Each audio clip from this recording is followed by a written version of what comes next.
Okay, so Liberia is on the rise. And by the way, David Coty is missing Asha. Where is he? David Coty's silence is not a good tool, especially in the political arena of our country. Silence. No amount of silence will make the president to think of you for a new assignment. Where are you? As a matter of fact, I don't know whether you are even a member of the red. Suddenly you just change your program name to Voice of National Unity. This program, Flashpoint, used to be Voice of the Coalition. What happened is it has changed so quickly. Where are you, David Coty? Good afternoon to everyone. Today is Wednesday, it's the 14th day of August 2024. Guess what? I'm going to take you back into history. I will take you back into history, and you will laugh, but it's good to be back uh, uh, on this network. Yesterday I was off, and this is going to be going on until this young lady will take food. I don't know. Yeah, because I'm trying to develop another program on the same frequency. So too much of everything is not. Yeah. Um, there's a prayer we usually pray. We usually play on this net. I don't know whether that prayer is really making impact on this country. I don't know whether you just because you just want to listen to the show, you're not following the words in that prayer. And we play that prayer, and sometimes maybe I'll ask you, how has this prayer changed your life, or even the life of Liberians or the country or the country's politician? Yes. Okay, so as part of the production today, we talked to the authorities from the BBIU as usual, and then we will talk to the reporters across, and then hopefully we'll talk to the District 3 representative of Maryland County, my good friend Williams, on his impression about the community engagement of his people. Too many good pictures coming out of Maryland County on the engagement of LACE, that's the agency's deployment of people, technicians, and on how they're going to collaborate with the local through their representative office to carry out development projects. And that is going to come up later on along the program. Along the program. So what? All right. So we will, of course, we got to get permission from, not permission necessarily, but live up to the agreement with our partners. They are keeping our wheels on turning, and then the transmitter will be on based on this partnership. And Liberia, of course, they are a partner to Truth FM. And if I just activated my checking account with EcoBank. It's been dormant for years. Years, especially when a group of people, compatriots, came on to tell us that we cannot get job in our own country. We can't own business in our own country. Now, I see some people just acting like they're bereaved around here. You don't know what some of us went through, eh? Eh? You don't know? Oh, you people didn't know that we were not Liberians, or we were Liberians, or you decided we're not be Liberians doing your time. Then you want me to sympathize with you. As a matter of fact, this platform is nearing to the point where we start referring to Sametwe as a fugitive. I'll be frank with you on that one. This platform, I said, State of the Nation is nearing a point where we will refer to Mr. Twe, former finance minister, as a fugitive. You like it, you don't like it, that's how we call him. If you think you didn't do what the people are charging you for, man, from Cote d'Ivoire here is very short, in less than 2-hour flight. Come and exonerate yourself. Your stay away is a demonstration of being a fugitive. And we're not far from that. Where is Ford, the other man who headed the agency? Anyway, let me hear from our sponsors and come right back.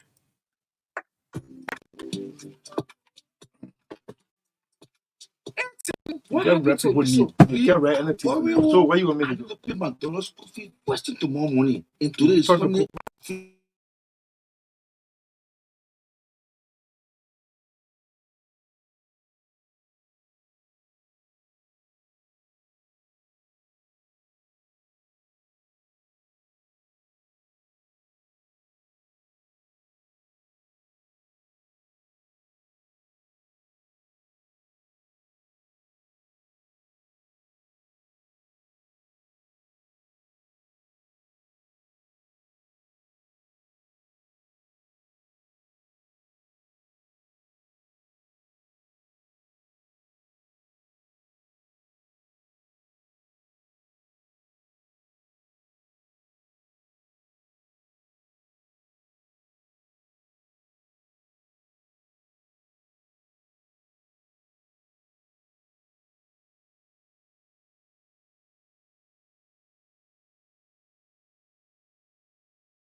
So if you talk about the cool vibe,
Mano River, Conca Mano River. Mano River Congo.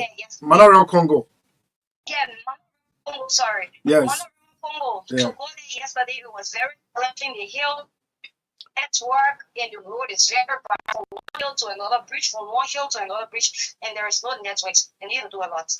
Yes. When you say you need to do a lot, do it what, as a country? Yeah, as a country. That's a so Okay. especially when it comes to when it has to do with road connectivity. Okay. What's about Bombay County? Did you experience anything like the ups and downs, like what's happening in Cape Mount? Yeah, for many countries, the only things that actually have difficulties with road is Saki Town. Senja district. Senja District, Saki Town. Yeah, Saki Town. What is happening in Saki Town? Roads? The place is bad. The bridges, they say it's there. According to the engineers, they say the bridge is naked bridge, meaning there is no guard around the bridges they made. Yeah, They which just leave is the bridge open. which is dangerous. Which is Everybody dangerous. just make into it, and then the road is very challenging. Okay, so they're encountering engineers sent by Lays. What are the engineers themselves saying? I know they're getting to know actually. Of course, yeah, because they're coming to the other guy. She said, "Well, really, it's really challenging, and he hope and pray that the lawmakers don't stand in front of the yellow machines because the people really need it." Oh, you mean the yellow machines that brought controversy? Yellow machines. So no one should stand in front of it. The people are really in need of it on a serious note. Okay, so let's learn issue. The executive director of Lays, Julius Colley Sellee, is on record to have said they are moving meticulously, very careful, not to run into land confusion. Those areas identified, they are owned by the community, but not by individuals, right? No, they are not owned by individuals. They are owned by the town or the entire town. Because when we get on the site, we ask the people these questions, and the only thing they tell us is that the land is owned by the entire town. We ask them if they got documents. Some got documents that is on the town, is in the town name. It's not in an individual name. Okay, thank you very much, Mr. Zuza. Please be safe. Wear your seatbelt and do not sleep while you moving on rough terrains. Thank you so much. Maybe next time we speak to you from Bapulu County. Thanks for having me. Thank you. Thank you. Princeton Zuza of our staff is on board touring Western Liberia. And then let's try to go to Harper. Is Copper on now? Copper still now on. We'll try to go to Nimba, another journalist from another media entity is there. We try to connect, but this is State of the Nation. We will take a break to be right back. And yes. Oh my goodness. I have to go back to Orange. Man, excellent service.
Okay, thank you, Ari. So we got to go to Central Liberia. Oh my goodness, why did he cut off? Central Liberia to speak to Alfred Colley of Spoon. He's also embedded in the team. Dispatched by Liz. They've just returned from Lower Lofa.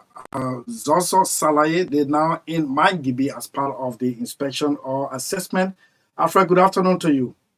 Good afternoon, Chris.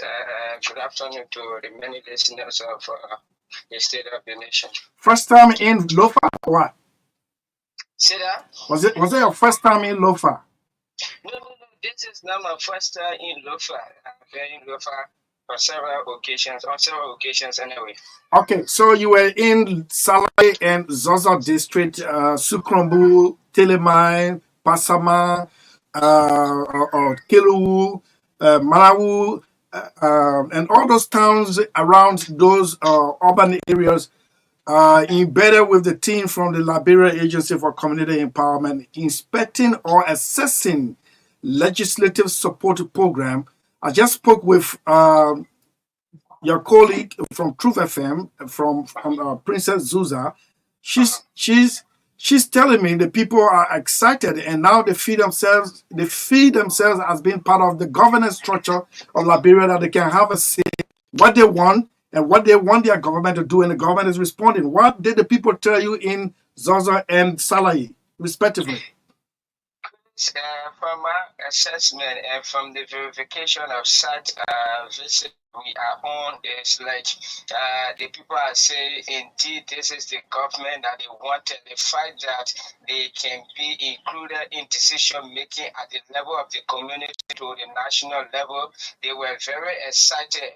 Some of the projects that we visited, most of it is like projects that actually will impact the community and the entire surrounding. So when we visited the bridge that is linking Sellee to Bankole one time in the Sellee area, you could see the citizens came in numbers with white chicken. In fact, watching you to welcome the team and as well, because when we got there, the lawmaker said he himself was to be present. So when we got there, you saw the members, they were a huge number. They came right at the bridge, they presented the chicken and they said this indeed is remarkable and this is historical, because after they submitted they proposed the request to him. And then few weeks ago, the lawmaker went to the town and supplied the clinic that day. But then the bridge said they've been crying. So it was like a dream come true for them to have seen government entity on ground to say, oh, they can't inspect the site, they can't verify. So it was just overwhelming. That's good. So Representative Chuo himself was part of the welcoming ceremony to you people. I'm told he expressed so much satisfaction that indeed he's working with his people to give to them what they asked for. Sure. He told his people that this is just the beginning. The fact that you keep making your requests and keep requesting for projects, we were in line with the government. The project will be implemented. They were so excited, even asking as to how soon will the project start and whether it was the only project that you will implement in the district. And he was like, hey, this is just the beginning. And tell you the bridge, Chris, it will even give opportunity to over hundreds of inhabitants around that area, and you have ambulance going as far as Bankole behind there to bring patients to the clinic, because that has been one of the major problems they've been facing in that part of the area. Okay, so you concluded Zozo and Salai, Lower Lofa. You're now back in Mangibi as part of the areas to cover. Where are you particularly as we speak? We are currently traveling for Dolostar A, where we have another project in that part of the area to climax our activities. But another issue happened in Banatua. In Banatua, the people told us, because it's another construction site of a clinic. Imagine They started way back. They said they collected money from the entire community. So they started a project to build a clinic that will even help the people of Lofa, a clinic that will help the people of Guinea and the entire surrounding of our Zola district. So they said when they put their money together, they started the construction. You could see the foundation and another side it were up. So they said they were even surprised after they requested that to have seen a team on ground and telling them the importance of their decision and telling them how they should go about telling their lawmaker that indeed this is what we want. It should not be lawmaker choosing. Telling them, say, hey, this is the project I want for you, and at the end of the day, the project may not implement or may not positively affect the community. So they were like, wow, this is the beginning. And when we appear on the community radio in Ghana, we receive so many calls, so many concerns, saying this is the first time they are participating in process of such, and they're hoping that they will continue to educate them, they will continue to inform them, and they will continue to visit some of the communities that some lawmakers say it is the project site. Okay, so you are in Dolotan, right? Yeah, okay. We are there. Thank you, Alfred. Thank you so much. Take your call. Thank you so much, Alfred, from Spoon FM, and thanks to the Spoon management to have allowed you to be embedded. Thank you. Be safe. Wear your seatbelt and do not sleep while the vehicle is in motion and in rough terrain. Thank you so much, Alfred. Thank you so much, Chris. Okay, so we take this musical break to be right back. You drove all night?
Man, I know what you go through driving all night. You're doing it for national cause.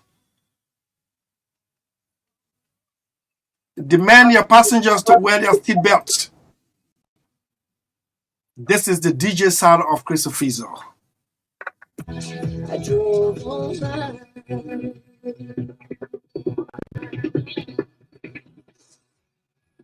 This world keeps us from falling apart.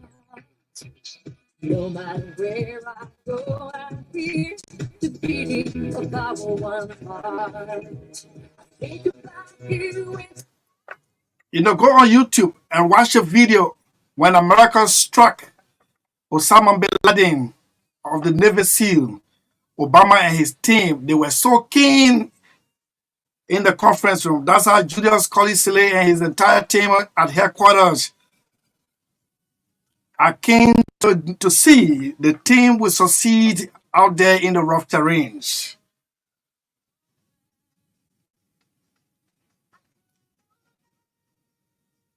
Over 300 projects, legislative support projects, budgeted, passed and signed by the President of the Republic of Liberia, His Excellency Joseph Yuma. Yuma is the fifth child of the Kisi family.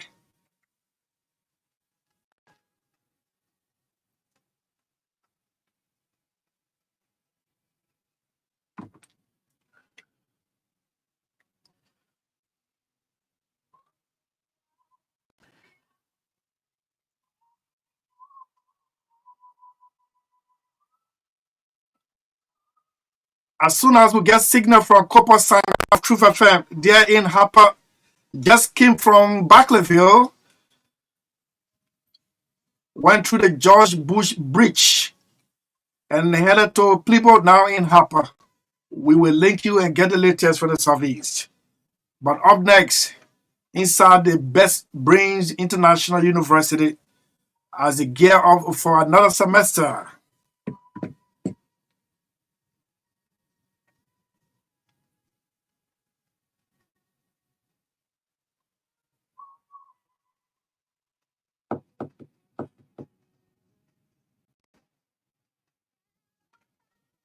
And Yogi Kid, you are watching there from Malabo, Equatorial Guinea. Yogi, let me show you places where you can go and enjoy yourself. Go to Biona Esperanza. If you're monitoring, go to Biona Esperanza. It is adjacent the one of the football stadium in Malabo, or you can go to Moscow Arab, around the Arab Mosque, headed towards the African Union Center. You enjoy yourself there, or go to Radio Equatorial Guinea, ask for Benjamin Mange, and tell him I, Christopher Sellee, sent you. Have a wonderful time in Malabo, Equatorial Guinea, off the coast of Cameroon. Okay, so let's go to the second portion of this. Having done the housekeeping, the folks are in studio. They are Urias, sorry, Francis, yeah, Elisha. How you doing, gentlemen? Francis Togba, how are you? And Tatos Benda, how are you? Banda, right? Okay, so where is the president? Why is the president avoiding my inquiries on this platform? Where is he? No, don't say appropriate time. I'm getting off. The president is the chairman of the ruling unity party. I didn't get him here doing the campaign. He was always busy. Now, outside politics, educationally, I want him here. Then you say appropriate time. When is the appropriate time coming? So I'm told you're preparing for a new semester. Okay, so tell me, what is the state of affairs of the BBIU as you prepare to begin a new semester? Did you administer entrance exam, aptitude tests?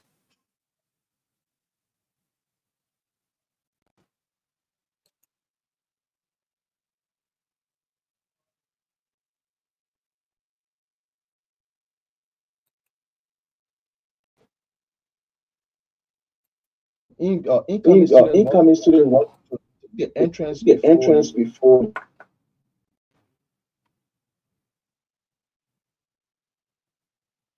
Okay, so but you've administered any entrance yet?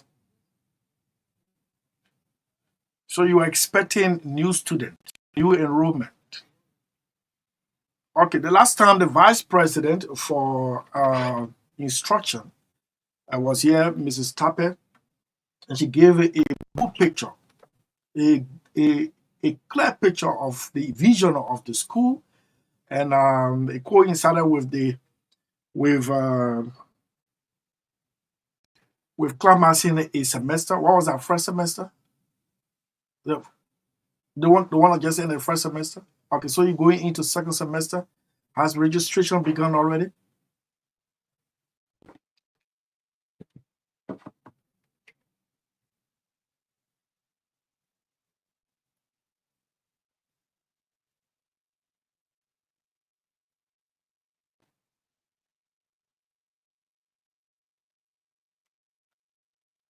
Okay.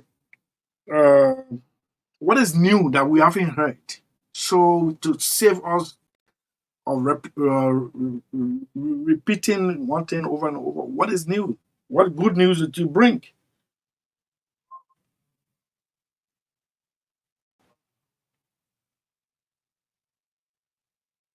Mm-hmm.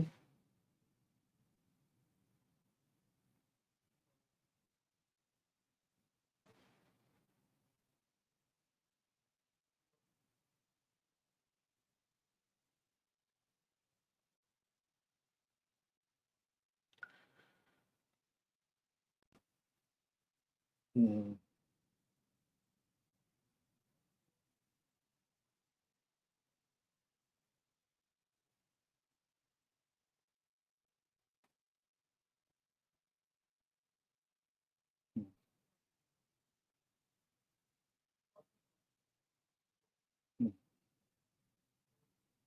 Mm-hmm.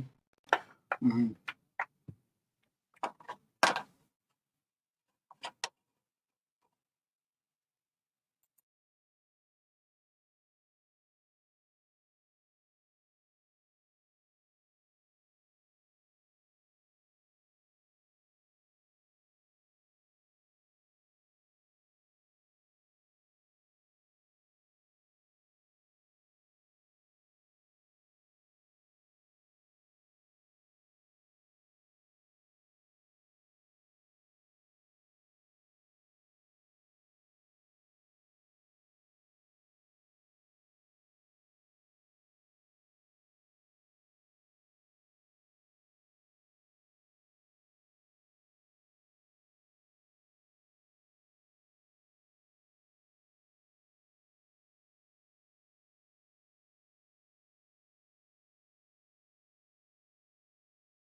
Okay, so let me come to Band. You're a student, right?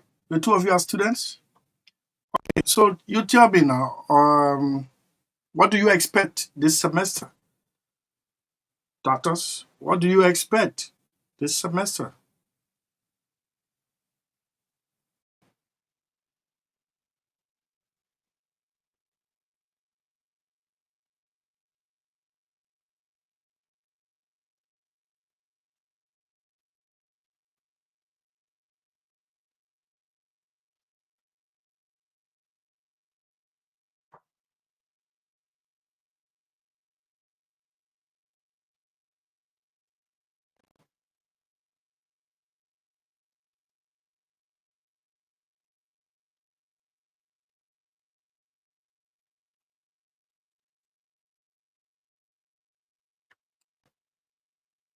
How many of you who are expected to leave the wards?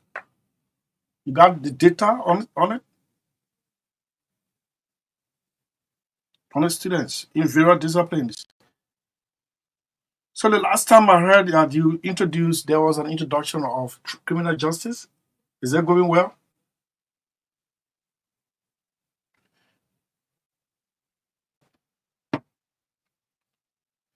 Okay, so let's now look at the teacher-student relationship lecture. Yesterday I witnessed the signing contracts. I gone to speak to a friend, and university lecturers at the Stars University were signing contract, and the administration is serious about that. It comes from proper record keeping from lecturers and timeliness and man, of getting yourself sorry available to students. The administration, just how I saw saw BBIU being the vision is the symbol of stars. Be on Ashmore Street this station, stars was almost like a partner to us when Latin came home and trying to establish the first active degree granting institution. University of Liberia was not even thinking about such a thing. Big university, my alma mater of that matter, and now it has boom. Yes, the Stars University is so now he's holding the teachers, the lecturers by their feet to ensure that money paid is value services rendered. What is the relationship between your lecturers and, or let me say, lecturers and students? Let's hear you.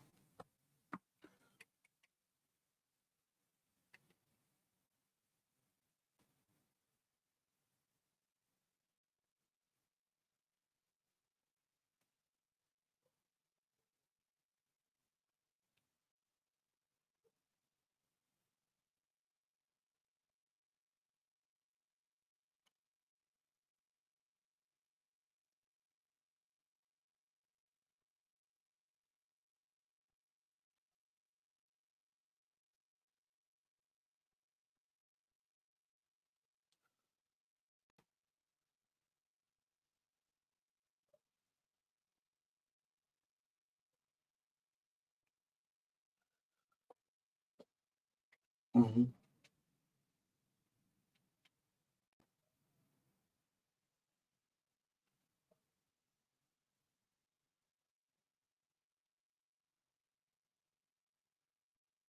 Mhm.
Mhm.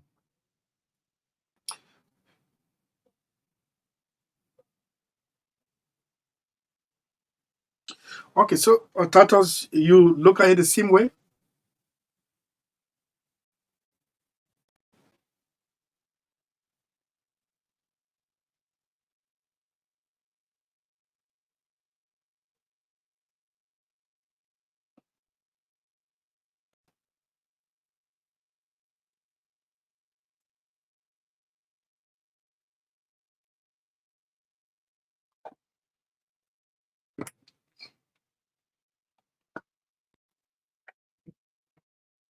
Mhm.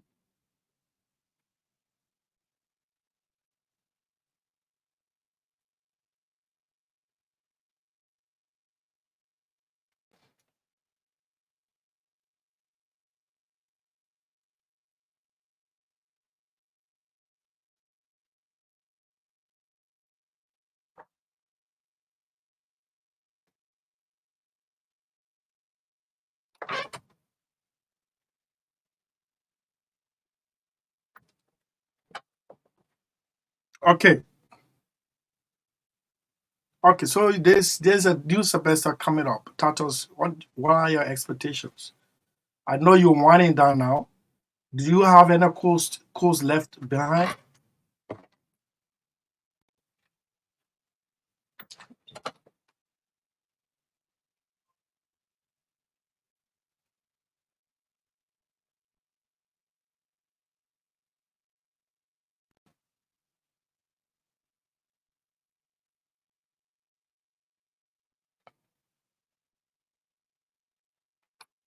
So you warm me up. Does that apply to you too, Elijah? Okay, all right. Yeah, all right. Sorry, we got distracted. Got distracted. Uh, is it okay? All right. Let's see. So, how many entrance exam do you have to administer before you can call it a quit? People are listening. Someone just sent me text Okay. that they thought they had missed out. No, this coming like they come Friday, they administer entrance, and the Mhm. last Friday in this month, entrance will be administered. So they have ample time. The entrance is $15 or its equivalent in Liberian dollars. That's all you need to pay. Is it 15? 15 US dollars or its equivalent in Liberian dollars. That's all you need to pay. Okay. So, wait, the last entrance is given already. I mean, the first entrance is The given already. first entrance is gone. The second entrance is gone. There's a third and a fourth entrance. The first is gone, Second second is gone. gone. Yeah. As if still hearing some. I'm being distracted by this echo. Yes, really. I'm being distracted. Anyway, let's continue. What about extracurricular activities? I'm told you guys have a university game coming up. Yeah, the extra curriculum university will have the sporting department that is headed by Mr. Fadil Ryan, who is in the computer division. He's a sport chairperson. So we have the extra curriculums activities that the Best Brains International University is preparing for. We have players in the school. We have well strikers in the school. We have goalkeepers. We have the best players. Everything we have the best. Mhm. Everything got this. We have the best, the very best. I'm gonna tell you guys the next time when you people come in, Yeah, if I invite you people again, yeah. if I don't talk to the two doctors, The, I will medical, not use anybody from the BBIU. medical doctors. Not medical doctor. I'm talking about the two doctors, Oh, PhDs, Dr. Toda and and Dr. Dr. Tappen. Tappet. Those two PhD holders. If I don't see any of them, I will not. How we are If I will still not invite you again. Yeah, I will not invite. Yeah. We have Mhm. we are best. We Yeah, have name them. Let's name them. Yeah, we have Dr. Senwe, Mhm. KDP Senwe, we have Dr. James Toga, Patitoga, Mhm. and Dr. J. Luther Tappen. Tappen. Okay, any of them. I'm not putting any of them. Any of the PhD holders stay behind this. If I even decide to invite you on this program again, without a PhD holder, no program. With your client, we press your client, no program. Let me tell you. Well, Tappen, no. Okay, so those of you listening, and if you want to quickly get further information, you can call. Toba, you going to call your number? The Yeah. last time you missed it. Yeah, Yeah. I wrote on the paper there, So 0770. you call it yourself. 0770 742325. I read it out again. 0770 742325 for Okay. further detailed information concerning the school. Okay, all right. So let's open the line quickly so that anyone wanting to participate, we have to go to the next segment on the program. This is State of the Nation. It's on Wednesday. When we come, we tell you that is after this segment. Tomorrow is the second anniversary of the sanctioning of three of Mr. We Are Strongman initial sanction. That is on August 15, 2 years ago, and we're going to be talking whether you see, as any of you interacting daily with these people, whether you see the impact of the sanction, because well, the sanction was meant for something, to disable the individuals for a particular reason.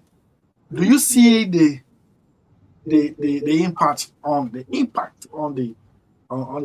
officials? That is coming up. But first, let's talk to the BBIU 077 728 5961, 077 28 59 61, or 077 51 44278. This is State of the Nation. Let me see what I can get this text message out of here.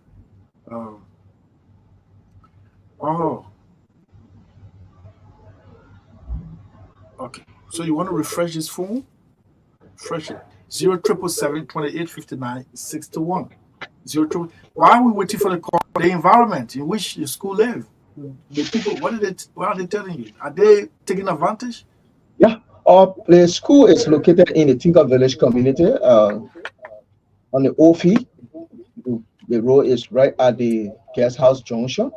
As soon as you get in the Tinker Village community guest house junction, the motorcyclists are there. As soon you ask them, it's just a $50 distance to get on the campus. The Tinker Village community, the OFI community, the school is right there. You can come take advantage of the school. There's no need for you to go double transportation to go way in town.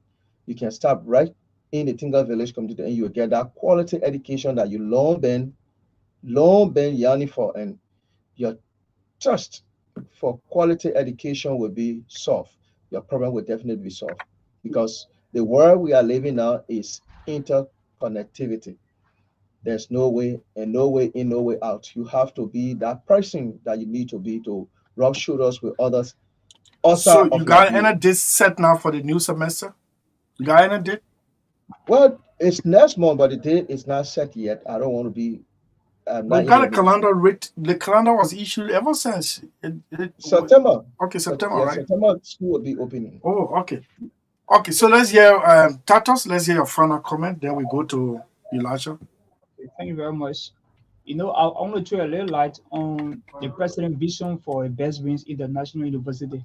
A vision is a mental picture of what of the preferred feature that you want to see. So, Dr. Luther Tape vision about tertiary education in Liberia is not a Liberian man mentality. So he comes to the business of tertiary education.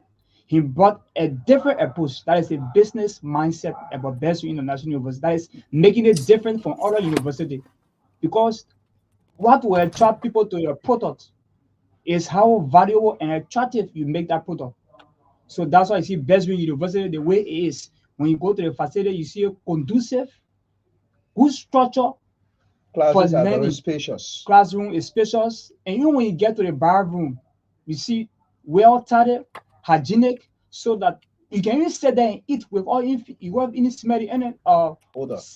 So that's the kind of mindset involved to the tertiary education.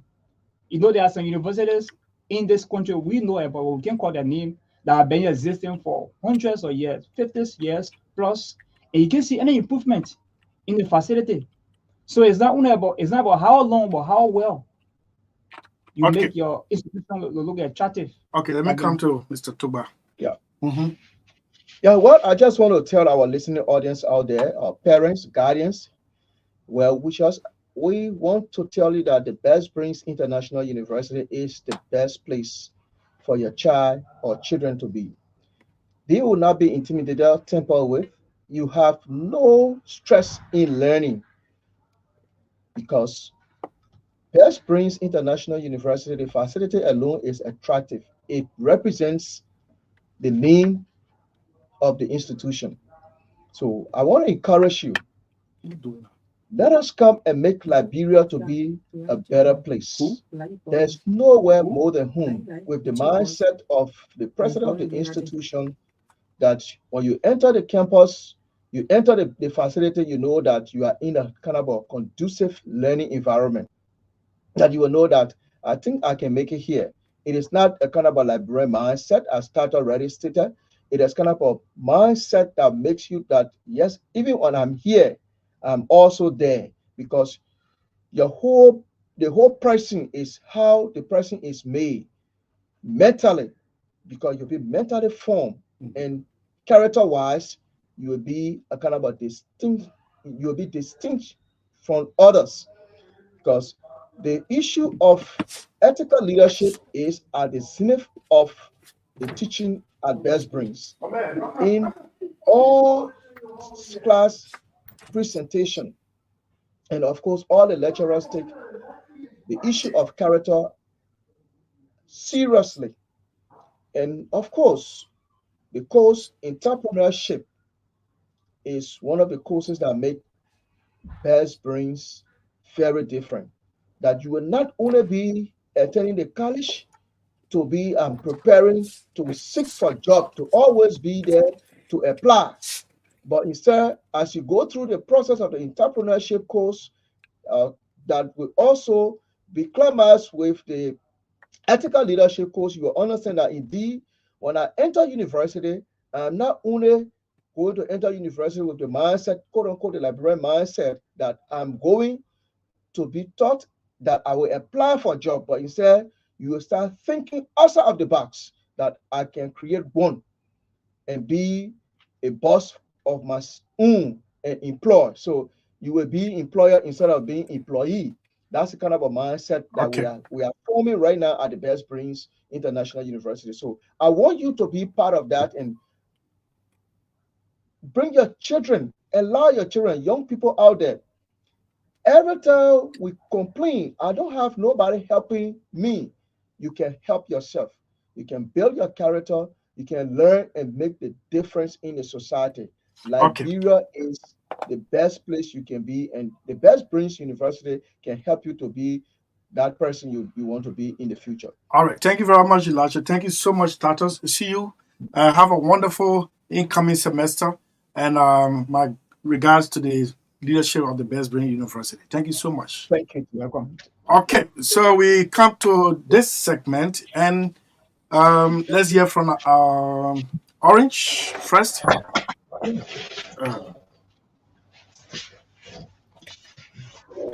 Sorry about that. Okay. All right. So here we are. Let's take Orange. Then we'll come right back. When we come back, we're going to make a topic of for you. Is the sanction 2 years down the line, especially for 3 individuals? Do you see the negative impact, or is it working as perceived by the United States government? Let's take this discussion.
Fails to achieve standard growth benchmarks in newborn child.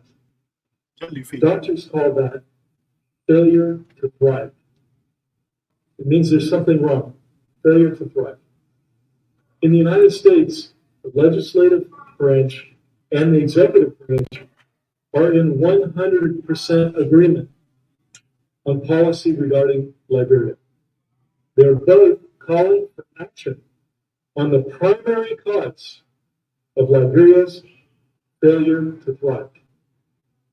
a long-term infestation of rampant and pervasive corruption. Corruption steals from the poorest. It blunts or negates the impact of all of our development projects. It defeats initiatives before they can even be launched. And it raises risk and uncertainty to a level that drives away foreign investment. I would like to remind you of President Weah's inaugural speech in 2017, when he stated, "It is my belief that the most effective way to directly impact the poor and to narrow the gap between the rich and the poor is to ensure that public resources do not end up in the pockets of government officials. I further believe," he said, "that the overwhelming mandate I have received from the Liberian people is a mandate to end corruption in the public service. I promise to deliver on this mandate."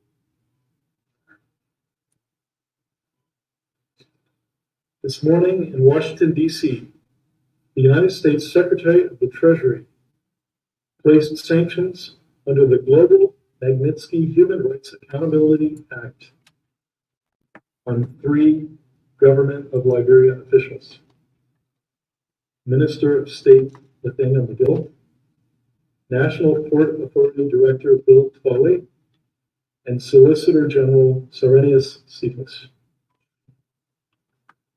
After a rigorous interagency investigation, the Treasury Department determined that these 3 officials engaged in corrupt acts, and they are now subject to U.S. financial sanctions and visa restrictions. This is a decision that the United States government does not take lightly, because corruption is not a light topic. As Treasury Secretary Yellen put it, corrupt acts take resources from citizens, undermine public trust, and threaten the progress of those who fight for democracy. But allow me to clarify some points before we proceed. Corruption exists in the United States. Corruption has always existed in Liberia and in the United States. These sanctions are sanctions against individuals, not against the country, the party, or this administration. Today, these 3 executive branch officials are being singled out. The Global Magnitsky Human Rights Accountability Act, or GLOMAG, as we shorten it, has only existed since 2017. So no previous government of Liberia administrations could have had individuals sanctioned under GLOMAG. Today's announcement does not preclude others from potential future sanctions. But of course, full accountability in Liberia can only come from Liberians themselves. Recognizing corruption's ability to corrode democracy, on June 3rd, 2021, President Biden established the fight against corruption as a core U.S. national security interest, stating, "Corruption threatens United States national security, economic equity, global anti-poverty and development efforts, and democracy itself." Today's actions are one of a series of actions taken to combat corruption, in line with the U.S. strategy on countering corruption. In addition, today's announcement is consistent with the U.S. strategy towards sub-Saharan Africa, which was announced by Secretary Blinken during his recent visit to South Africa. In that strategy, 2 of the 4 main objectives touch on the effort to reduce corruption. First, our goal to foster openness and open societies, which includes promoting government transparency and accountability. And second, to deliver democratic and security dividends, which includes backing civil society, empowering marginalized groups, and defending free and fair elections. Corruption undermines these and other goals. The United States stands with all Liberians against corruption, and I want to highlight some of our efforts in this endeavor. Since 2005, the State Department has committed more than $150 million to promote good governance and accountability in Liberia through our support of civilian security and justice sector programs. Okay, that's former U.S. Ambassador credited near this camp, Michael McCarthy, announcing the sanction on August 15, 2022. Tomorrow is the second anniversary of that United States action. And in his announcement, he said the United States sees this as very much important and serious. Then the sanction is placed. 2 areas is going to affect, or it should be affecting, visa restrictions and visa and financial restrictions. But what is actually the Magnitsky Act? As explained by this U.S. diplomat. Let's get this one. It's named after lawyer Sergei Magnitsky, who uncovered a $230 million Russian government corruption scheme, exposed it, testified against the officials involved, and was subsequently arrested, tortured for 358 days, and murdered in Russian police custody in 2009. The Russians covered their tracks, circled the wagons, and refused to prosecute anybody involved. And so I went out to governments in the West, and I said, if they're not going to do justice in Russia, we need to create legislation to do justice in the West. And the thing we can do in the West is to freeze their assets and ban their visas. And that became known as the Magnitsky Act. It's very effective. I mean, the reason we know it's effective is that it was when it was passed in 2012, Vladimir Putin went out of his mind. He went completely apoplectic. He banned the adoption of Russian orphans by American families. He made it the single largest foreign policy priority to repeal the Magnitsky Act. He sent emissaries to Trump Tower before Trump was elected to try to get Trump to repeal the Magnitsky Act. And he's been chasing me around the world with death threats, kidnapping threats, Interpol red notices, extradition requests.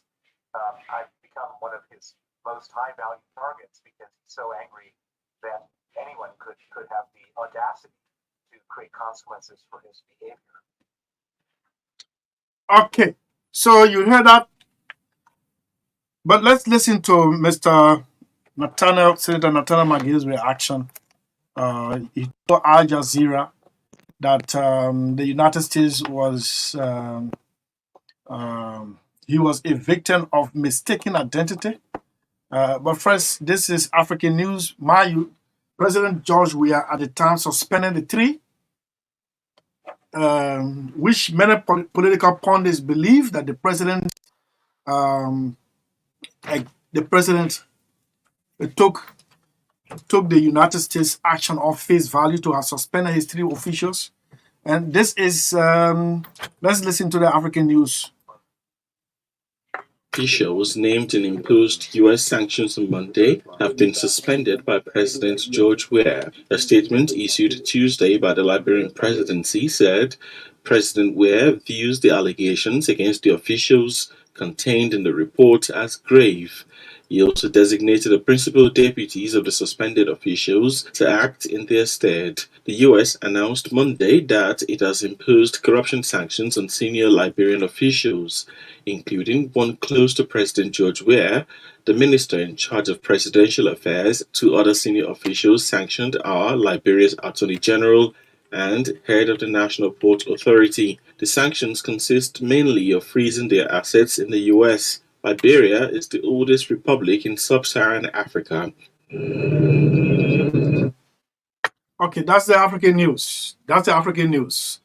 That's the African news perspective from the development then. But Senator McGill spoke to Al Jazeera. Al Jazeera, let's do the due diligence before we come up with the analysis. So Sorry, I'm trying to get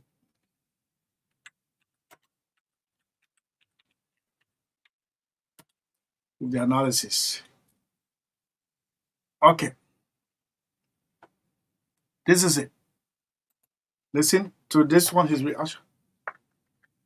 You and I thought we were done and dusted. On Monday, following the announcement of election results, but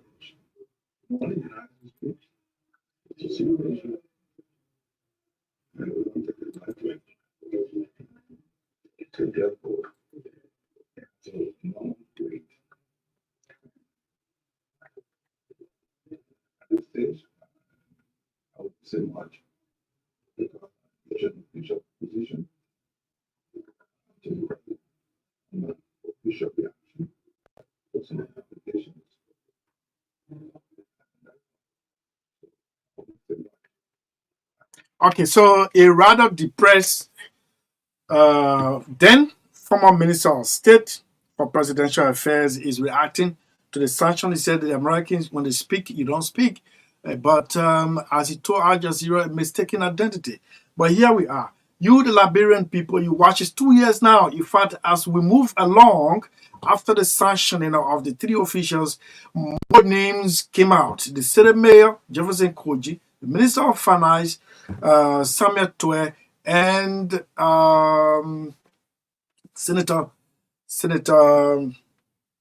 Chair of Grand Crew, and Senator Nukwe of Magibi. But since the sanctions were announced 2 years ago against the three individuals, what are the impacts?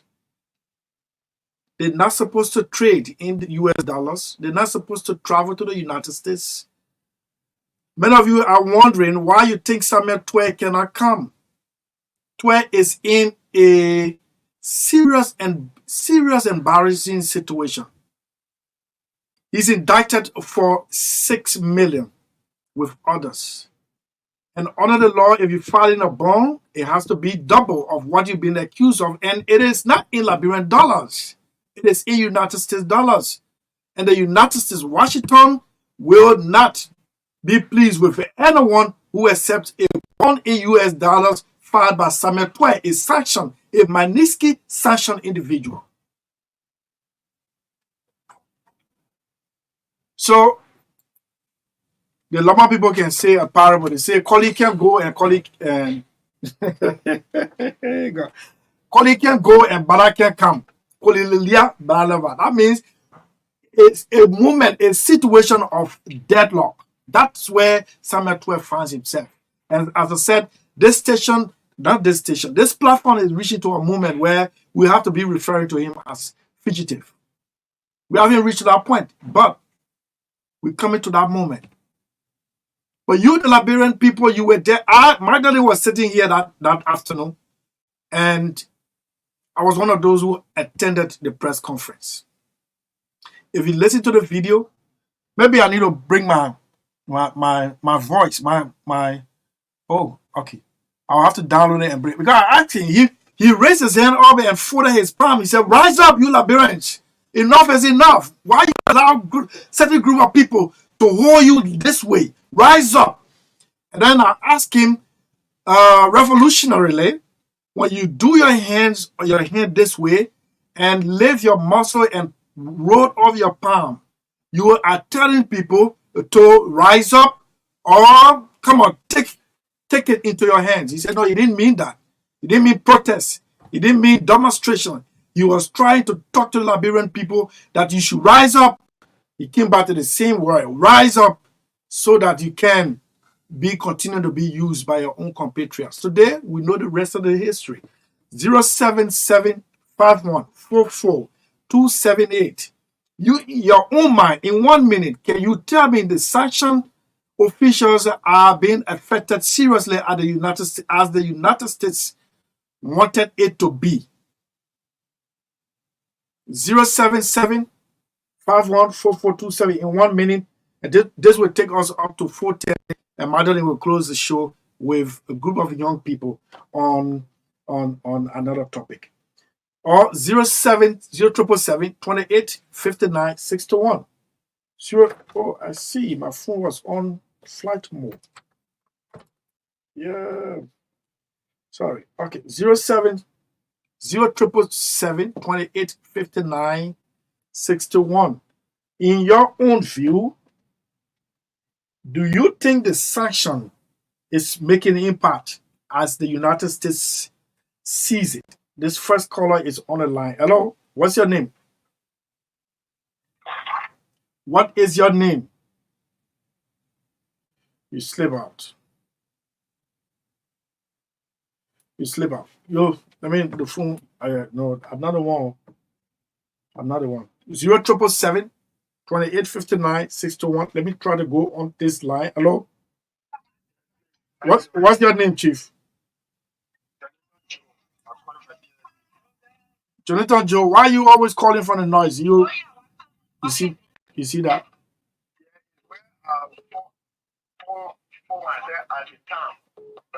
Okay, so what is your own description of the sanction? You think it is working or it's not working? It was just.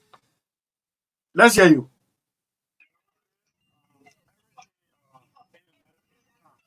Those guys, they have already been mentioned. It's time for the sanction to take effect. So in your mind, it hasn't taken effect. No, hold on, don't rush. In your mind, it hasn't taken effect.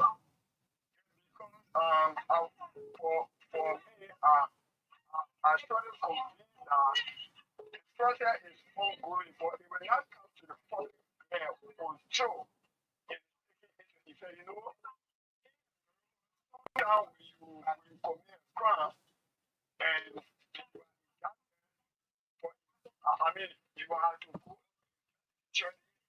It doesn't solve that forget about you. It doesn't mean that.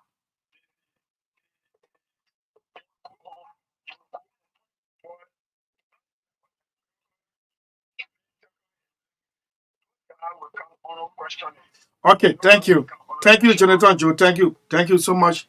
Let me take another one. This caller is on. Hello.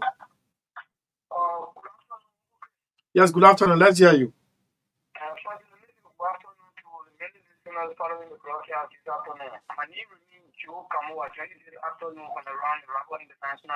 You see, Joe, unless you can announce your name, change in newspaper, your name will always be Joe Camo. Please, when you call on the show, don't say my name remain. I beg you. Yeah? Okay. I see it as waste of airtime. Let's hear you. All of those special individuals have a pretty special anniversary to them. And some of us were in this country. We applaud the U.S. ambassador in this country for taking and the U.S. government through the ambassador for coming out to sanction people who are corrupt the state. And after present, we notice some of them contested the election and they are in government today. So for us, what we are saying, we're calling for the government headed by Excellency President Sellee. They have all of those special individuals because people who are very important in this kind of and leading our state. That's a good example for us. So we are calling for the current president, Leah Beth. He can introduce people being investigated. It's impossible.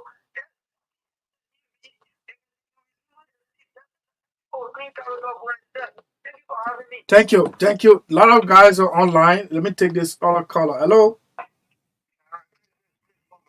Yes, Chris Momo. Let's hear you.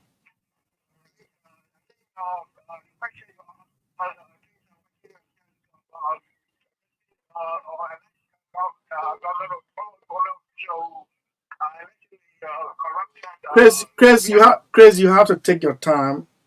The question here is, in your mind, you think these affected officials are feeling the sanction as anticipated by the United States government?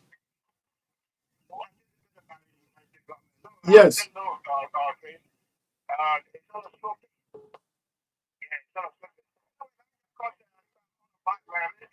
Okay, thank you. He said it is on a slow pace. Let me take this other caller. Hello. Yeah, Chris. How are you? Good afternoon. I'm good. Yeah, Sakama, calling from Zubata. Let's hear you. Thank you very much, Prince. You know, Prince, I really love what you're doing today. Many Nigerians are forgetting that this took place on the 15th of August. Many of us, because issues in this country, we take it in 1 week time and the rest of it. It's finished. That's why I agree with you. It's finished. So people even know whether would they ever have sanction. Exactly. This day, they can remember tomorrow. But what I want to say is that, yes, the impact of the sanction to me is not really much, because I haven't observed who's monitoring. If there is, then who is monitoring the sanction officials? What are the impact? What is the report on the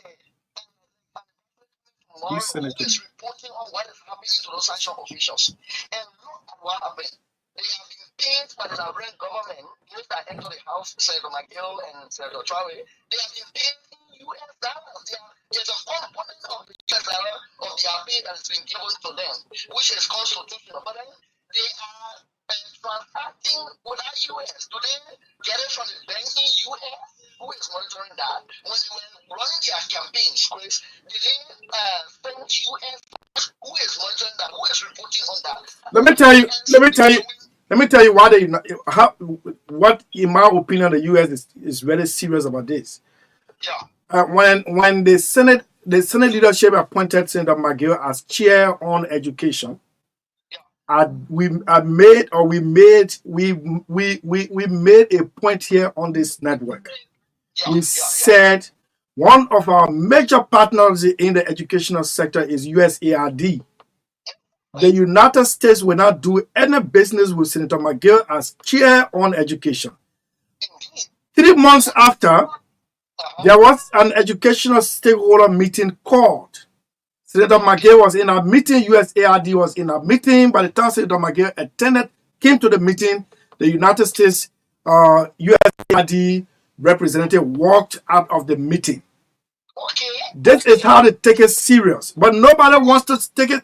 It is like, for example, Prince Johnson won Defense and Intelligence Committee vote in the Senate. Washington said they're not going to work with him. Prince Johnson was forced to rescind or to deny his election result and step aside.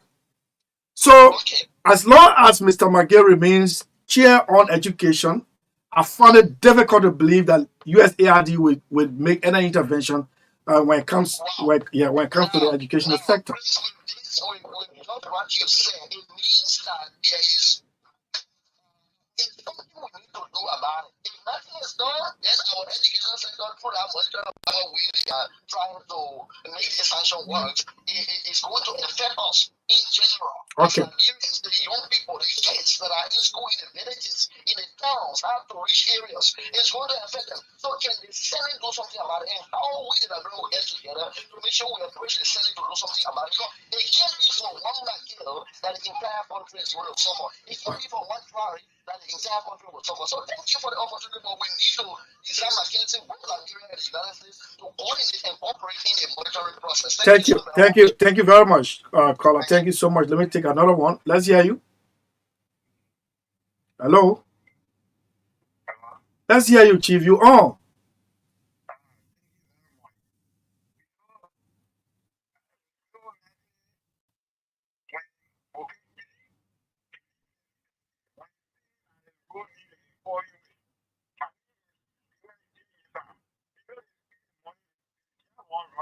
No. Hold on, Chief. Hold on. The way you think the sanction that they place on these officials, are they working? The sanction working? No. Some people feel that it will not work. I'm sure that.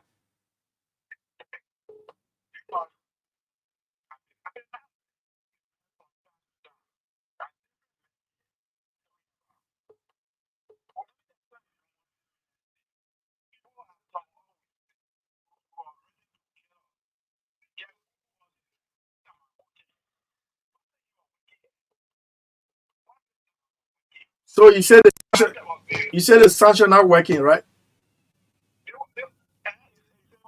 The sanction is not working. Okay. All right. Thank you. Thank you. Thank you. This caller. Hello. Yes, we got 30 minutes to go on this segment. Let's hear you. That's why I love to listen to your talk show all the time. You see, we expect this government to call those people for questioning. That's one. And now I have a problem with we Liberians, more especially our people from Magdalene.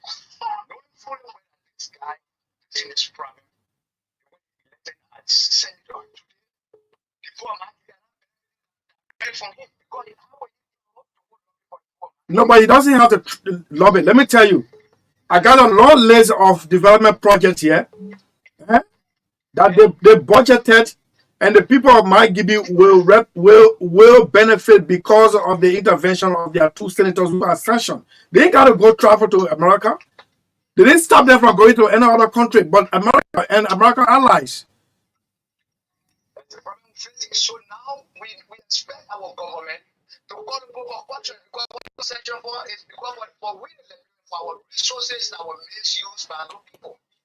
Okay, so they have to be called upon and question. Call on the Minister of Justice to call on to question them for what it did for the past 6 years. Thank you. Thank you. Thank you so much. Thank you. Hello? Oh, I did. Hello? Is the sanction working or not?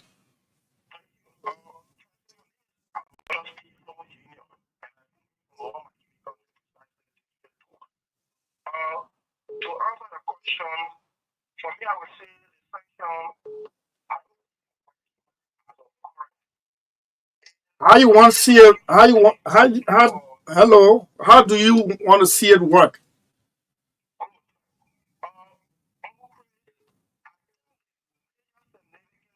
Is to see those that are being sanctioned to face in or not with justice.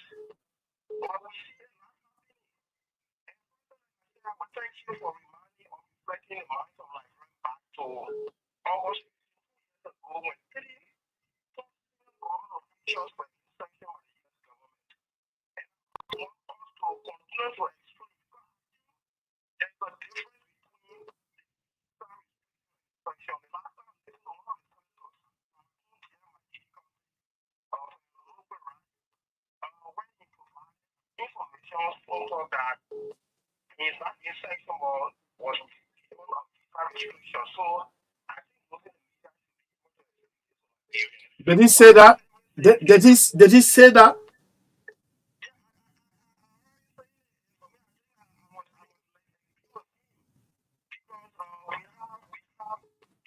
Government officials and visa restrictions like no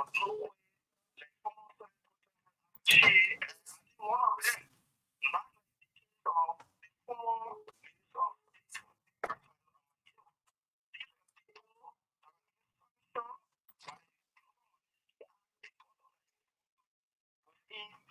of corruption.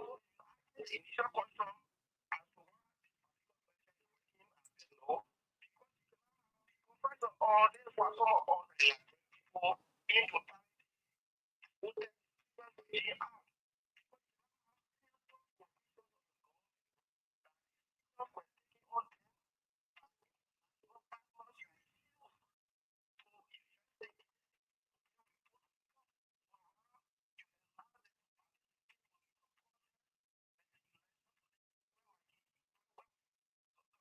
Okay. All right. Thank you. Thank you very much. Thank you very much. Let me take this caller. Hello?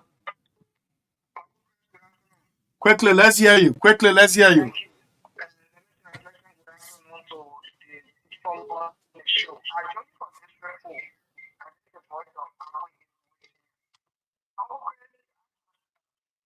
as to whether the sanction placed on some of our past officials, whether they are being very effective. And I would say, I think from the beginning, this sanction was very effective. I think it was effective in the sense that all those officials that we had that sanctions were placed on, these officials, some voluntarily resigned, and some because of the pressure that was being placed on their neck from investigation. So sanction was fair. But I think what's happening is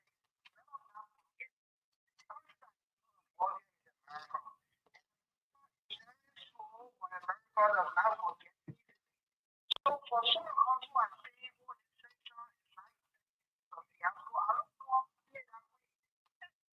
know that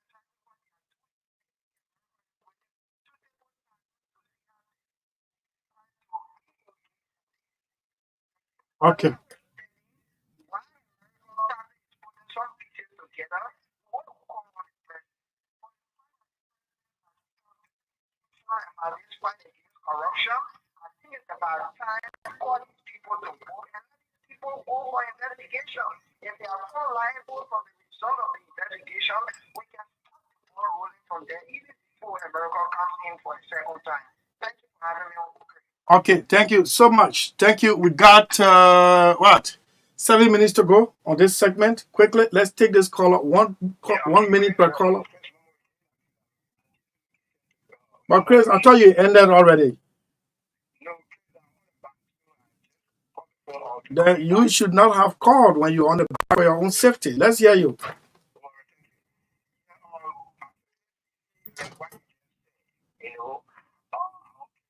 Know that it is the fact that it's supposed to be used for corrupted money from our national coffers for our growth and development. And this is very bad.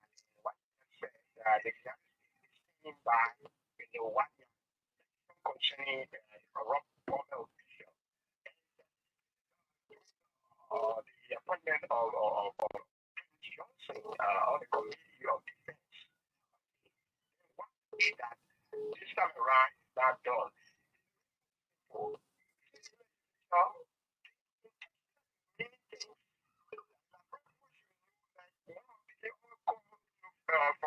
From my TV, I'm going to call out on him.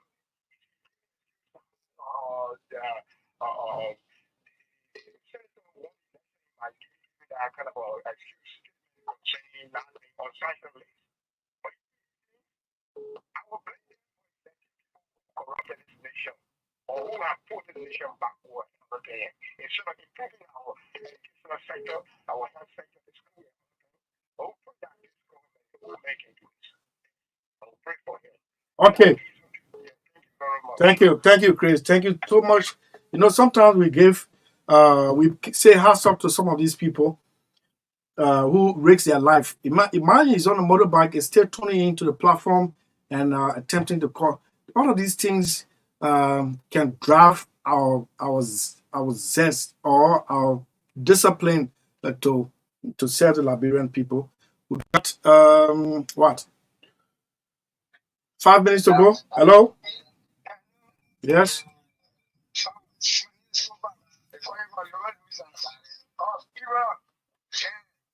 Question to you. Our 40 million is former president, well lost for anything. Why the man government get position on it? Then for the 2 year corruption that went on the UP government and the Travel government. Why would they be arresting people in the mayor when I was a Magdalene? Why didn't we arrest him?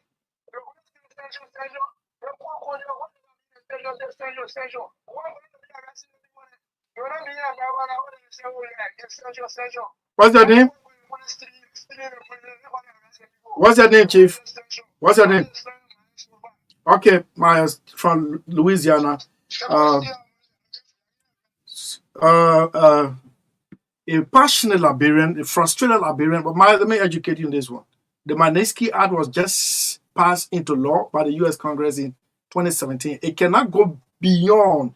They call it retroactive. It is not retroactive. You can't go back to 12 years to place sanction on anyone. And besides that, why are you asking the American people to arrest? The people gave you the lead way. This is what the people have done to you, but you went and took the people shoulder high and elected them and gave them a ballot of victory to represent you in the legislature. The American man voted. The American man voted. That's why I differ with the orator. In your speech, you said You were an undocumented immigrant in Washington, D.C. and you got the best education. Yet you saying Liberia is giving more to America than America is giving. America gave you the leadway. They don't have to tell you don't vote for the president. They don't have to tell you that. But you should be enlightened that the world's most powerful country can tell you that after a rigorous such investigation after investigation, these are the people who seen that the riches they amass were not at from their farm, but it was at your expense. Yet you elected them. Then you say America should arrest. Man, America is beyond that. America got right. Say, okay, you will not use my currency. You're not coming my country. That's how far they can go. So the question I ask you, whether this sanction is actually holding. And as young as you are, I can detect from your voice, man, you're so angry. You don't even want to listen to the kind of diplomatic engagement. You just want the golden eagle to come down and grab them on their head and fly them away and place them in Guantanamo Bay prison. Yeah, but you're giving the leadway. The first and foremost reaction to the U.S. sanction was not to elect those who were placed on sanction. Two elected, Rivers and that of Maggie before Nukwe was elected before the sanction came. Two. The other man over here, he's a lawyer. People going to him to go and plead for him. So I'm not going to waste time looking at him, my junior brother. I know you're so bitter. Every day you hear about audit. Every day you hear about this, you hear about this. Man, that's why I get so embarrassed. I don't even go follow those audit. When those monies were being taken from the bank, those were the moment where Liberia was listed as one of the most, or listed among the hungriest nation in the world. One person just go to give 500,000, put it in the plastic suitcase. The finance minister actually told me the last time on the show on Monday. Got a whole suitcase of checks in that office. In that office, they're still investigating whether the money already out or who those checks are going to. Not small money written on them. Not small money. This is where we find ourselves. This is where we find ourselves. Let me. Oh, but who calling me? Let me read some text messages coming in. I'm sorry, man, young man, but America does not work like that. If you dared violate their visa and they find you somewhere in the United States, man, you're done. They will arrest you. But in your own country, the decision was left with you. Eh? Imagine a government official had gone to indigent people, poor people in their own home country, eh? And started to say this one.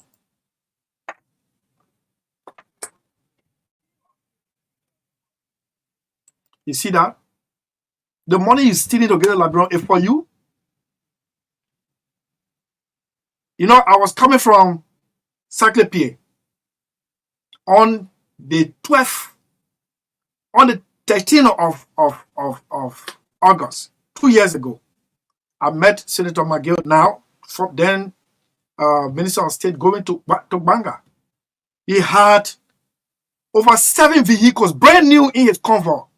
But the police vehicle that was escorting him, trust me, I can't even take that car to be my co-car. Dilapidated police vehicle escorting the minister outside on the outskirts of Kakata at the CDC headquarters. But the minister is traveling with full convoy, brand new vehicles. That was on the 12th of August, 3 days after making the speech in Banga. This was the United States reaction. I'm not saying what he said was the one causing. The people said after a rigorous investigation. This is what he was telling the people. Poor people. You know, let me tell you something. The former Minister of Finance, Bama Kamara, his first term, we are going to sign up before Mississippi. Those of you who know Greenville, before Mississippi, in Mississippi, it's a guest house right on the main road there. We're sitting up, standing, lecturing. He said, look, Chris, you know what? I'm just Minister of Finance for 1.5 years. I've realized that no Liberian is supposed to sleep hungry.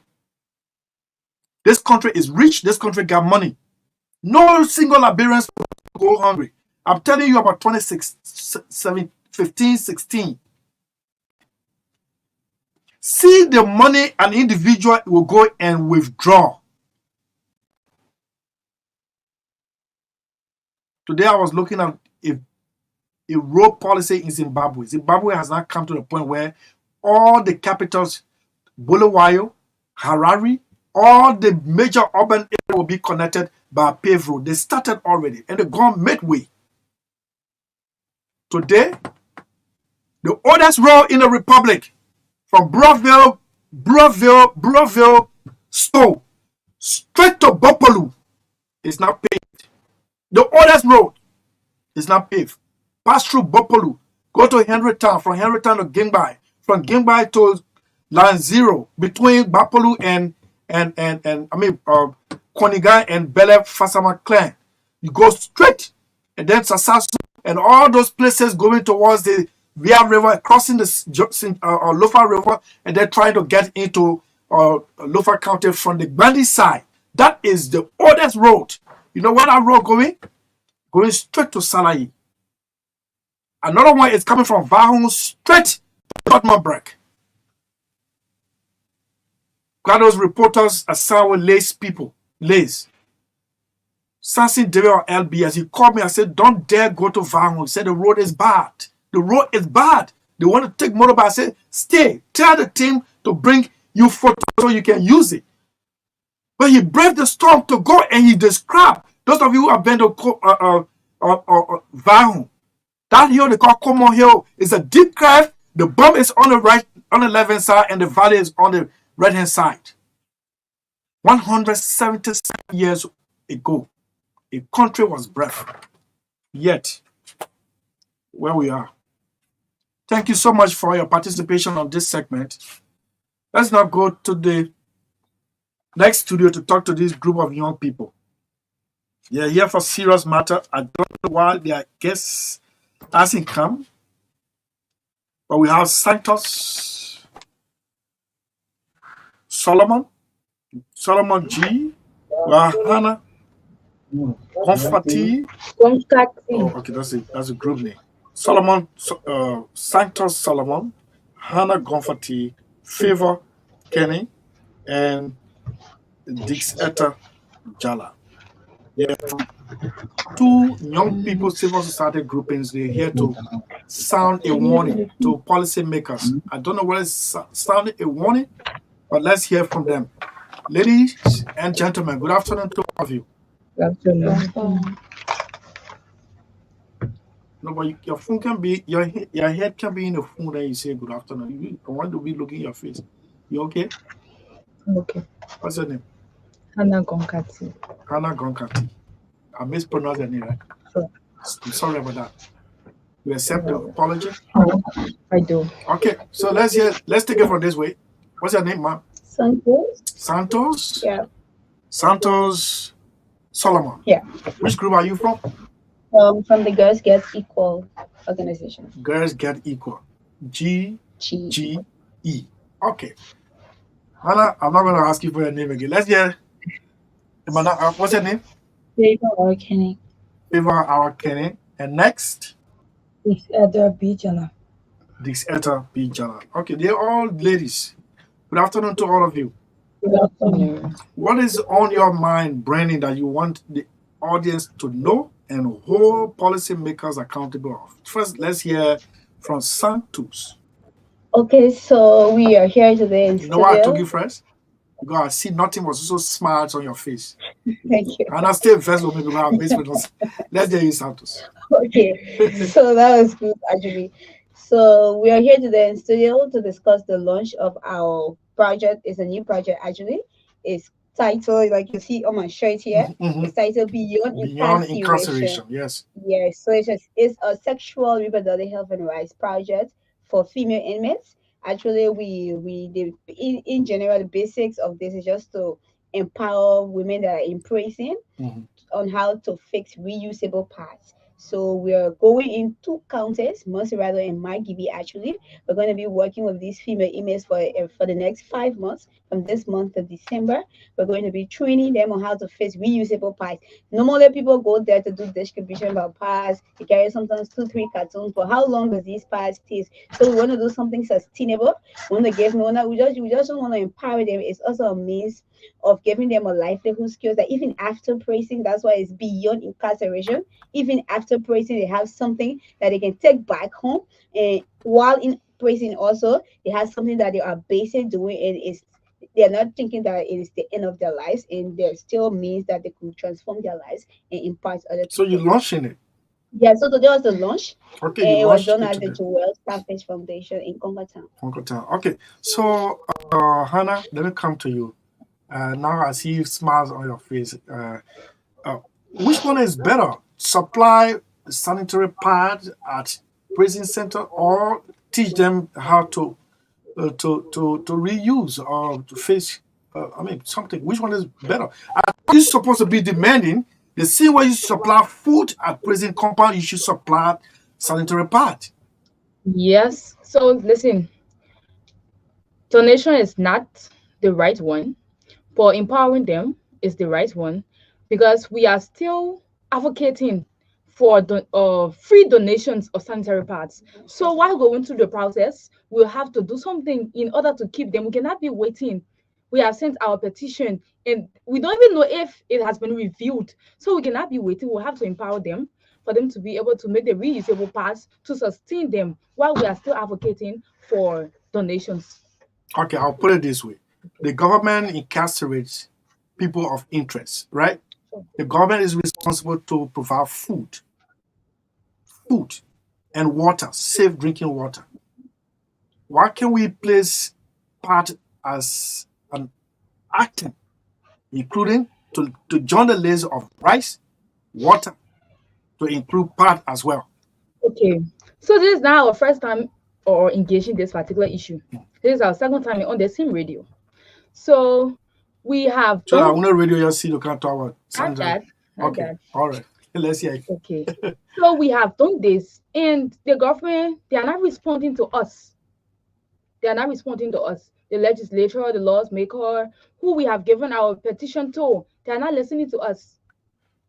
So that is why, and it's also part of our project. That is the advocacy is part of it. It's also part of our project to engage those stakeholders who are in those positions so that they can be able to listen to us to review our petition that was given based on the sanitary parts. Yes, we can say let it be free. We can tell them just as you are giving food, sanitary pads should also be given. But let's take or for instance all the hospitals, areas around here, any institution where you go, you'll find tissue for everybody, right? Everybody can use the tissues. Everybody can use. So then you will find even condoms, you will find it in areas. But you cannot find sanitary pads in other areas, in government entities like that. You will not find sanitary pads Even there. here at Even UFM. in even here now, as for tissue, you provide tissue for us. Don't you have females working here? You also have females working here. Do you have sanitary pads to give them? So you want me to No. do what? To place it in the back So So it's rooms? part of a it's petition. part of our petition. That Okay. So my point is the government has not reviewed our petition. So why they have not reviewed our petition, we will be training the inmates on how to make the reusable parts while we are still advocating. Okay, so let me come to you, Favor. You see yourself as part of this initiative. Tell me how it's going to impact the female inmates. Okay, so there are so many ways they're going to impact them. Because if I'm here and then I go to the prison and teach those women how to face reusable power, The pad is actually something that lasts more than a 5 years thing. You don't just use it today and then go and throw it away. No. So you will use it and use it and use it. And I see impact in so many ways because after pressing, probably the ones that that will be relieved. After pressing, you can use that again. You can even use it to impact other women that is not even in pressing. You have people in the rural areas who don't even have money to afford sanitary pad. It was a recent May we were on the street asking the people, the government of Liberia, to tax free sanitary pad because it's very important for us. And what was your response?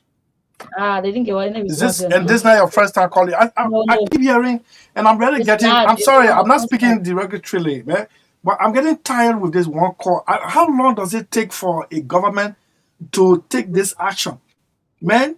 Tax-free sanitary pad, Yeah, So right? it takes as long as every citizen gets intentional about making sanitary pads to be free. As long as every citizen, even if you're not a woman, as long as you have daughters, you have wives, you have girlfriends, you have mothers who uses sanitary pads, because you get intentional, you join us in the fight to advocate to pay because the petition is already before them. So the larger we are, the more together we are, I think they will see that the citizens of Liberia are serious. And like I always say, this thing is not a difficult thing. It happened in Uganda, it happened in Tanzania, it has happened in several African countries. And Liberia will only be the first. Liberia will not be setting another record. They'll be doing a normal or very usual thing. They'll be pleading to the plight of their citizens.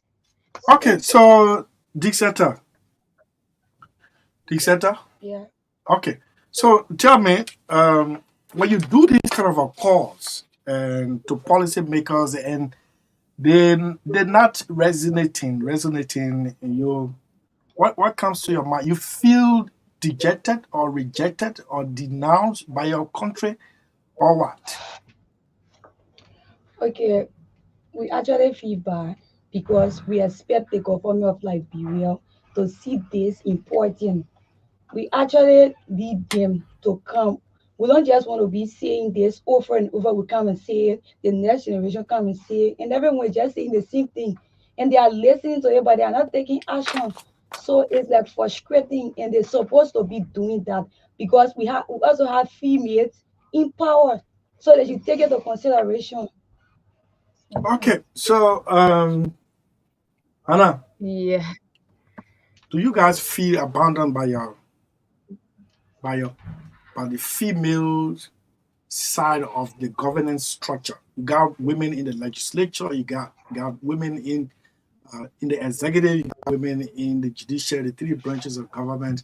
You even have women in advocacy, and you think you've been let down by your fellow females. We feel let down, we feel abandoned, we feel rejected, we feel not being cared for. Because this is not the first time. And one thing that actually gets to me is that we have females everywhere you turn, you'll find females. Everywhere you turn, you'll find females. So this should be very important issue to them. It should be ringing bells in their ear for the fact that they can see their time. Everybody passed through the particular thing. Everybody passed through it. So it's very frustrating that we'll have females as lawmakers in the house, and up to now we are still discussing reduction on sanitary products. Which one you want? Reduction or Right. tariff free? Which one? So So we okay, great. so we're actually asking for tariffs Tariffs free, free. tariffs free. So you know why when the people bring the goods in the country and there's tax put the tax assigned to Yes, these goods. So because of that, the price of the sanitary importer or pads, the vendor then the vendor they wants to maximize, skyrocket the yeah, price yeah, and they want to get profit. profits, they want to get back their principal, whatever interest. So we're saying that the government should just make this tariff free. People bring sanitary pads into the country. Well, there shouldn't be tax for that. People shouldn't be taxed for something that is natural. So that's I all we're swear, with saying. today thing here, the country will now point seriously like some more money than I swear, we And just also, we need are here today in studio to discuss the project. And this is just one phase of the project. Hmm. The project has three phases. We have the training phases where we're going to engage with female inmates. We're in facing the past, producing reusable parts, and also providing basic trainings on their menstrual and just health basics about their cells, how to take care of their body, how to go about their cells. And the next phase of the project is engagement. So while we understand that it's not the easiest thing to get these things done, to get these things on the table, there are competing priorities, as our lawmakers put it.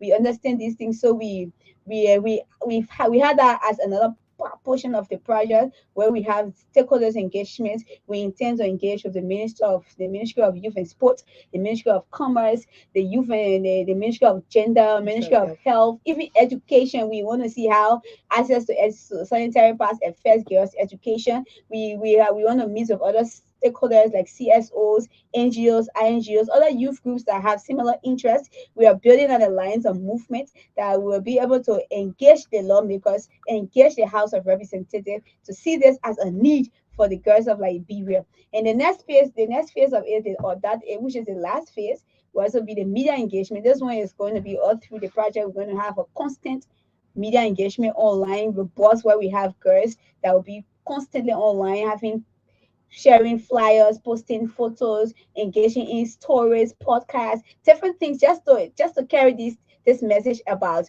menstrual hygiene, menstrual health. Let this bill be passed. This is what we are doing. We need your support. We need you to come on board. So Yes, Hannah, Yep. let's hear you. And another thing we are missing out, you actually didn't tell us to introduce ourselves properly. So we are partnering with the Community Healthcare Initiative, and we are two activists partnering with them. That is the Girls Get Equal Liberia and that of It's Girls Time. So we are all activists that focuses on girls' issues.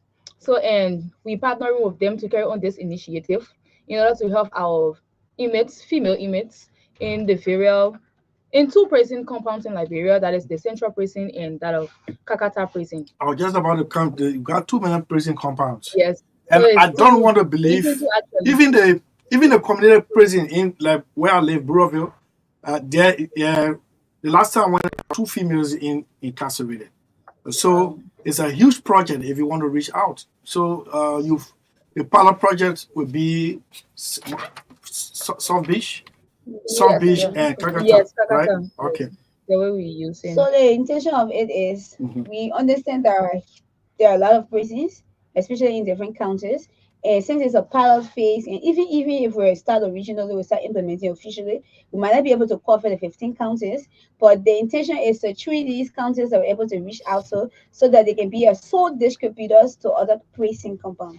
So they will also even be used themselves to provide the similar knowledge to other prisons. So the prisons that the project will not cover, these prisons that have been trained will be sole distributors of these parts of these prisons. Okay. So why you think women or women should take keen interest in menstrual hygiene? Why? Okay, it's important because Mm-hmm. these issues affect women. So it's actually important when we ourselves discuss this, we ourselves take this as a topic and and explain. Mm-hmm. It's actually important. Okay. Anybody want to add up? So before we can take your Yep, calls. yep. Mm-hmm. So it's important because we are the ones wearing our own shoes. We know how it affects us. And besides, we are not only the ones, other people outside, we want to remove this stigmatization. And we also want to stop being bullied because our menstruation can also cause us to be bullied. Once we don't have access to menstrual products, we are being bullied by our male counterparts and even our own female counterparts. We're being bullied by them. So we want to carry on this initiative because it's very essential. And besides, it's on a monthly basis. That's one thing. It will not stop. We cannot even tell our message to come. We cannot tell you not to come. It's regular. It's natural. So for the fact that it's natural, we'll have to get access to sanitary pads. It should be affordable. It should be accessible, not just to people around, but to the inmates, most especially the inmates. Imagine someone, even us that are working freely outside, it's kind of difficult for us to get access to sanitary pads. Then imagine people who are in prison. So How do you expect what are them? the materials you're going to use to So reproduce? so we are using cloths, we are using towels, we're using Lining. yes, linings, we're using thread, needles. See? You want to add up also? Go ahead. Go ahead. Go ahead, Fiona. Yeah. So for the material, we'll be using cloth because we need something that will hold the blood. So, excuse Okay. me. Yeah. Yeah, go on. Well, Go Because this is on. an open sanitize. conversation, Go on. right? Don't say Okay. excuse me, just So let we her need speak. flour, we need cloth, we need plastic, something that going to be leather, and then probably because everybody's system is So you're not going to the sew same. it? Yeah, You yeah. sew it? You We're do going to sew it. crocheting too? Yeah. Is it about crocheting, or Nah, you carrying it to nah. tailor the seamstress to do it? You can use your hand. Yeah, You you Your can can use use hand. it to it. machine. Yes. So you Okay. see, if you're a person, you have people who already know how to sew, Reusable. but they That don't know. means that they can use it for Yeah, multiple times. Yes. 5 yes. 5 good You years. use it and Where is that cloth? It's the like cloth we bring cutting. it. Cutting? Yes. Yeah, It's something that thick. is soft No, because but you want camera on. You should have brought it so the people can see. uh, Yeah. me- Okay, so we'll open the lines for interaction. Young people, young guys, women, especially those in the legislature, the young people said you let them down in terms of listening to their repeated petition to you about making laws to drop tariff on part importation, which they believe it will have a positive effect on them because price eventually will drop and it become affordable. Let's now take the call 0777 2859 61 or 077 5144278. The co-producer I will has just manage the come. course. Okay, I will thank you. I will manage the Thank course. you for coming. Thank you. Yeah, so you're hello over there. How you doing? Yeah, so glad to come and meet the discussion on and myself too. I'm so disappointed in the whole thing. Yes, but well, we continue the advocacy. So let me take the first caller. Hello. Good morning, good afternoon. Yes, how you doing, sir? It's good to have you on. Thank you. Let me see what happened to the question. I took the question from the table. I think the voice of our Kenya. You know, the guest tourism magazine is trying to very different way. Can you step away from your monitor? It's very terrible in your background. Am I okay now? Yeah, my man, you call every day, but we gotta remind you guys. No, I'm sorry about that. Am I okay now? Okay, yeah. Yeah, so as I was saying, like your guest said, I think there's a serious need when it comes to this issue of having free sanitary pads for our female and across the country in all places of work. What I would do is that it will stop the overall happiness of our females, and it will also try to get them involved into activities because sometimes you think that she cannot afford sanitary pads to be at certain time. She may not want to get involved in certain activities. Because if you live in your home and you feel that you are going out to participate or to be a part of certain things, but then you are afraid that when you get, you don't have the money to afford anything. Yeah. Want to be there at that particular point in time. So like the residents, sometimes you go to public places, you go to schools, you go to workplaces, you find issues all over the place. Okay. Sanitary problems, they will have our people sometimes getting involved rather than shying away because they cannot afford sanitary pads. So I think it's good and it's correct. All right, George. All right, Akwe, thank you so much. Your background is so terrible. I don't know whether you have to change your phone like me, but yes, it improves the confidence level of a young woman. Anyone for that matter. Those I'm not talking about the men. The men cannot see that period. Yeah, the men can see. They can see period. Yeah, they cannot menstruate. So we are calling on the legislature to ensure that they take away all of the taxes on sanitary pads. Yeah. So let's in your call. We have 4 more minutes to go, and we have a group of young women. Yeah. Do we have a male there? We have a male there. Okay, so yeah, thanks to Mr. Sellee for yeah, this is the former president of the FIJA, you see. Yeah, I don't know. But let me take it from this end. Hello? Hello?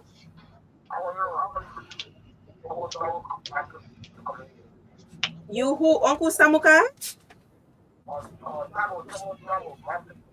Okay, it's good to have you on, sir.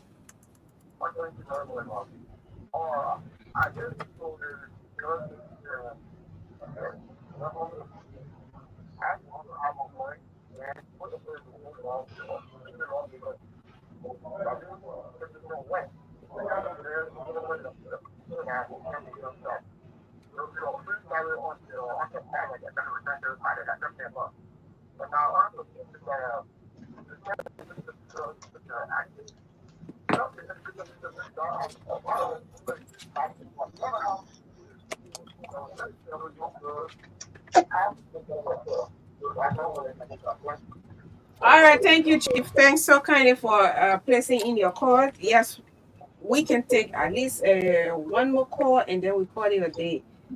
Yes, 0 777 28 59 61.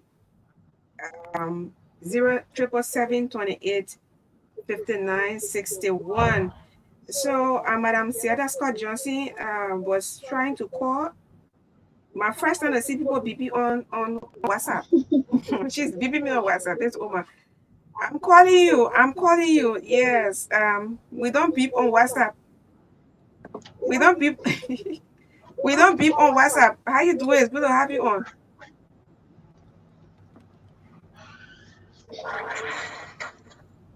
Hello. Okay. Let me take it from this end and we'll call it a day. We have 1 more minute to go. Hello. Hello. Okay. So those of you who couldn't make it, we sincerely apologize. I mean, this advocacy continues. Yes, it continues. It continues. So, well, yeah. So, party comments. We cannot take more calls because we are out of time. Okay. So we can start from wherever. Okay. Yeah. Conclude. Conclude. Your party comment. Anybody can begin. Okay, let me begin with you. Sorry, I came late. I already missed this interview, but I was following. So your name and then you just call your name in. Okay, I'm Hannah Gongati again. Okay. So we like to say thank you for listening to us, and we also want us to listen to what we say and see reasons. Okay, next person, 30 seconds. And see Thank reason. you. Thank you so kindly. 30 seconds. We're out of time. We have another major program coming up. 30 seconds each. Okay, again, I'm the other Bijala. This issue is everybody's business, so let us keep advocating. Okay, thanks. So, Phil Arakini, I want to appreciate all of you for listening to us and hope you guys taking our measures. Okay, so much. Okay, Yeah. okay, so I'm Santos, and like they always say, well, thank you for listening to us. So this is a sad note. We are just asking everybody to join us to support the only female in the Momo Human right now, Facey Smith. Just vote for her. She's following, so just vote for her. Continue voting. The code is sample 5 star 011 star 022 hash. Continue voting. Let's take the only female to the race. I hope you're getting the number right, though. Yes. Okay, who else? Okay, that's oh, you studying in the background. I think that one old woman. All right, so I missed this interview and I'm so glad to be here with you guys. At least I have to speed up. I coming from all the way Carisburg. Yeah, not too far. I mean, just along the highway, Kakata. But I said that I want to come and meet the interviewer because this is after my heart and something that it's not only you, every woman until you reach your menopause before you stop, seeing blood. And sometimes when we're talking about it, they may say, "Oh, you're too brave to be talking about it." But I mean, like for example, in Cape Mount, we have the imams talking about it, opening and teaching people as well. So it was good having you. We'll keep talking about it. Just keep engaging me, and we will have more time to talk about it. Thank you. Okay, The thank advocacy you. continues. Thank you so much. Okay, you're always welcome. On that note, we about now to but what are you calling for now? Eh? What are you calling for? Yeah, what are you calling for? Wait, taking calls again. Yeah, so we have to go. This is how we want to go home on State of the Nation. Thanks to Kindly for following. Thanks to all of our viewers. It was wonderful. See you tomorrow. It's gonna be a wonderful time. Youth Conversation come live tomorrow.